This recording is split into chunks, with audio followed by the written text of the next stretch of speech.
Ya, alhamdulillah semua kita dapat di bawah perlindungan Allah Subhanahu wa taala. Saya harap saudara Nazri sehat-sehat saja, dan begitu juga adik sehat. kita di Fat ya. Fat. Itu artis Sabah kita yang semakin viral pada ketika ini. Mudah-mudahan Allah terus bagi rezeki yang melimpah ruah dan dapat memberikan suatu sumbangan yang baik dan contoh yang baik kepada anak-anak muda kita khususnya di negeri Sabah. Jadi alhamdulillah untuk kali ini, untuk makluman Fat, ini adalah satu program yang kita jalankan, yaitu dipanggil program Tadabbur Al-Quran, ataupun lebih karena dia mengenali ataupun memahami beberapa surah untuk kita melihat apa kelebihan-kelebihan surah dan apa kepentingan surah ini dan kenapa Allah Subhanahu wa taala turunkan surah lazim lah. Jadi kita akan pilih surah-surah lazim, dan insyaallah hari ini kita akan mendengar suara Fat ya. Hari ini kalau sudi untuk menyumbangkan suara kita, bukan kita mau dengar betapa hebatnya kelebihan yang Allah bagi, tapi sebenarnya kita mau mengambil sedikit kesempatan lah, ada rezeki pahala untuk kita membaca Al-Quran ataupun surah di bulan Ramadan ini. InsyaAllah ya Fat, boleh bersama dengan kita. Terima kasih membagi ruang masa bersama kita. Jadi saya difahamkan hari ini kita akan membacakan surah Ad-Duha. Ya, Ad-Duha. InsyaAllah Ad-Duha ini akan dibacakan oleh Fat. Kita santai-santai siapa nak. InsyaAllah mudah-mudahan kita boleh laksanakan dengan baiklah insyaAllah. Jadi Naz, kita boleh teruskan? Boleh Ustaz, teruskan Ustaz. InsyaAllah. Ya, insyaAllah. Jadi saya minta Fat lah untuk sama-sama kita dengar bacaan daripada Fat. InsyaAllah. Teruskan. InsyaAllah. Minta maaf Ustaz kalau tajwid tunggang langgang. Tak apa, insyaAllah nanti kita pelan-pelan betulkan insyaAllah.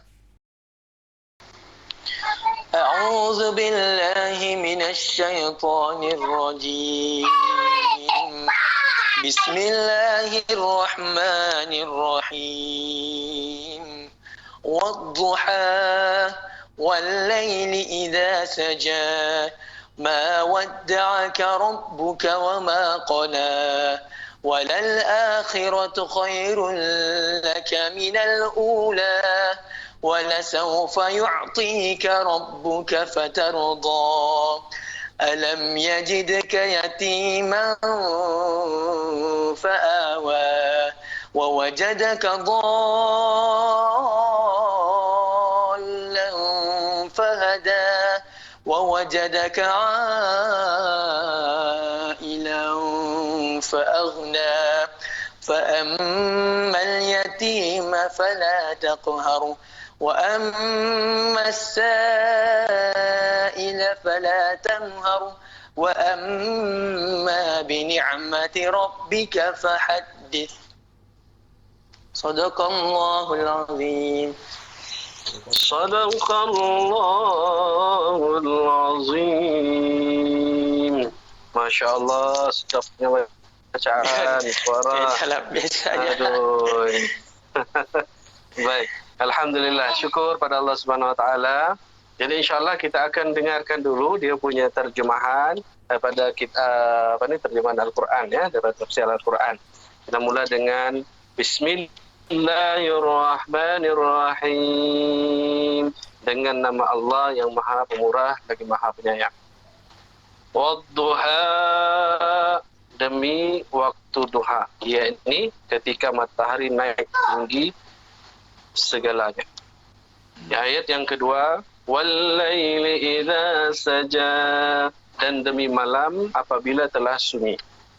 Ayat yang ketiga, ma wadda'anka rabbuka wa ma qala, Tuhanmu tidak meninggalkan engkau, yakni Muhammad, dan tidak pula membencimu.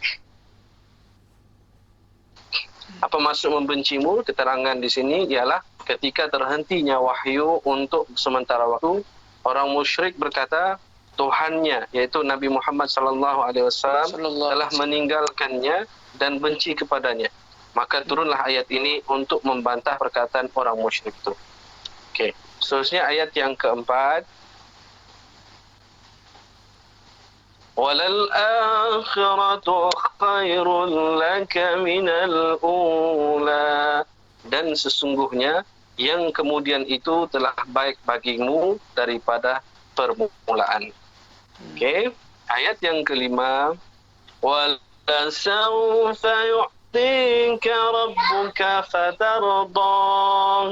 Maksudnya, dan sesungguhnya kelak Tuhanmu pasti memberikan kurniaannya kepadamu sehingga engkau menjadi puas. Ayat yang keenam. Alam yajidka yatiman fa'awa.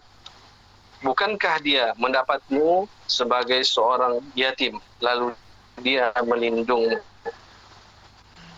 Yang ketujuh, wa wajadaka dhallan fahada. Dan dia mendapatimu sebagai seorang yang bingung, lalu dia memberikan petunjuk. Apa maksud seorang yang bingung? Dalam tafsir ini menyatakan bahawa bingung di sini ialah kebingungan untuk mendapatkan kebenaran yang tidak boleh dicapai oleh akal. Lalu Allah Subhanahu wa taala menurunkan wahyu kepada Nabi Muhammad sallallahu alaihi wasallam.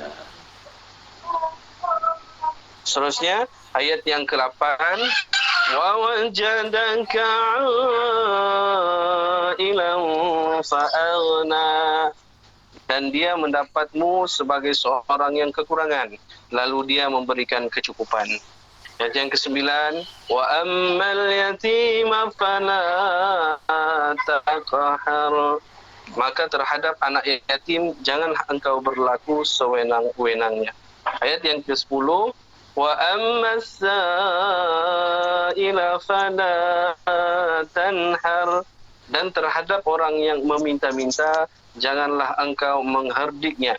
Dan ayat yang ke-11, wa amma bi ni'mati rabbika fahaddits. Dan terhadap nikmat Tuhanmu hendaklah engkau nyatakan dengan bersyukur. Jadi sadaqallahul azim.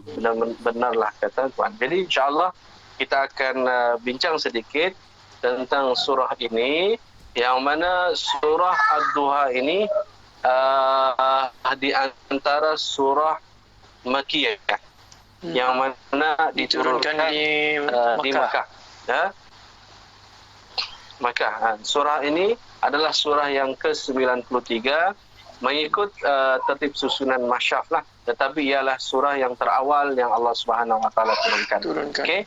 Dalam surah ini dia menceritakan tentang keistimewaan Nabi Muhammad sallallahu alaihi wasallam. Dia cerita tentang waktu duha, iaitu waktu fajar ketika matahari mula naik. Diceritakan kelebihan waktu itu. Okey. Terdapat isi-isi penting yang kalau kita mau ulas tafsir ini, kita bukan melihat pada tafsirnya, tapi kita cuba tadabbur, kita menceritakan mana apa-apa yang penting dalam surah ini, ya. Okay, kemudian Allah Subhanahu wa taala menceritakan dalam surah ini diturunkan menunjukkan bahawa Nabi Allah Subhanahu wa taala tidak meninggalkan orang yang dia sayang, Nabi Muhammad.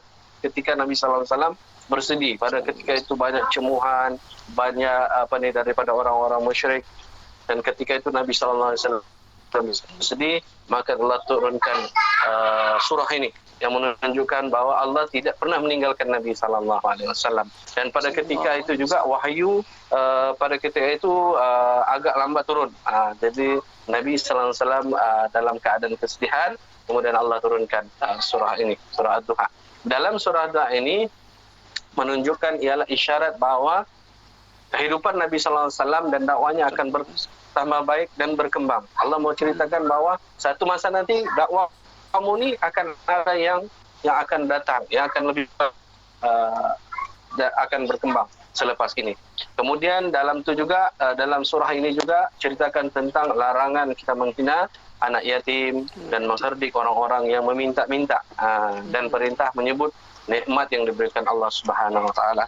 Sebab itu dalam surah ini juga diceritakan ada dua keistimewaan. Yang pertama ialah waktu duha. Waktu duha. Yang kedua, waktu duha. Yang kedua diceritakan tentang malam sunyi. Maksudnya kedua-dua waktu ini adalah kedua-dua waktu yang Allah Subhanahu wa taala berikan kelebihan, keistimewaan. Contohnya waktu duha itu kita disarankan untuk solat sunat duha. Dan waktu malam pula kita disarankan untuk membuat amalan, untuk mengerjakan solat malam, solat tahajud dan sebagainya lah untuk waktu malam. Jadi solat duha ni Allah bagi satu kelebihan di mana ini dianggap satu rasa terima kasih. Ini yang dilakukan oleh Nabi sallallahu alaihi wasallam. Bila turunnya ayat itu, Nabi sallallahu alaihi wasallam melaksanakan solat sunat duha. Tandanya dia berterima kasih. Solat sunat duha ini tandanya berterima kasih kepada seseorang hamba, berterima kasih kepada Allah Subhanahu wa taala atas nikmat dan rezeki yang Dia telah berikan. Sebab itu orang kata banyak fadilat-fadilat mengatakan siapa yang solat duha ni rezekinya makin bertambah. Murah. Macam kita, kalau kita orang berterima kasih, kita lagi senang. Kita pun bila orang cakap kita terima kasih, kita pun lagi tambah mau bagi dia bantuan. Kita pun lagi. Kita rasa seronok, nikmat dia bersyukur. Begitu juga Allah Subhanahu wa taala. Bila kita Allah Subhanahu wa taala kita bersyukur, rasa nikmat tu berterima kasih kita pada Allah, ya Allah pun tambah lagi rezeki kita. Itu kelebihan. Okey. Jadi Nabi sallallahu alaihi wasallam tidak pernah meninggalkan solat sunat ini tanpa keuzuran lah, dan umat Islam dituntut untuk melakukannya. Okey. So secara ringkas dalam ayat ini, ayat dalam surah ini ataupun ayat-ayat yang diturunkan oleh Allah Subhanahu wa taala menerangkan bahawa tentang bimbingan Allah Subhanahu wa taala, bimbingannya kepada Nabi Muhammad sallallahu alaihi wasallam khususnya, dan orang yang beriman dengan cara pelbagai untuk untuk melaksanakan perintah Allah Subhanahu wa taala supaya kita ni sentiasa mensyukuri nikmat. Okey, antaranya satu kita kena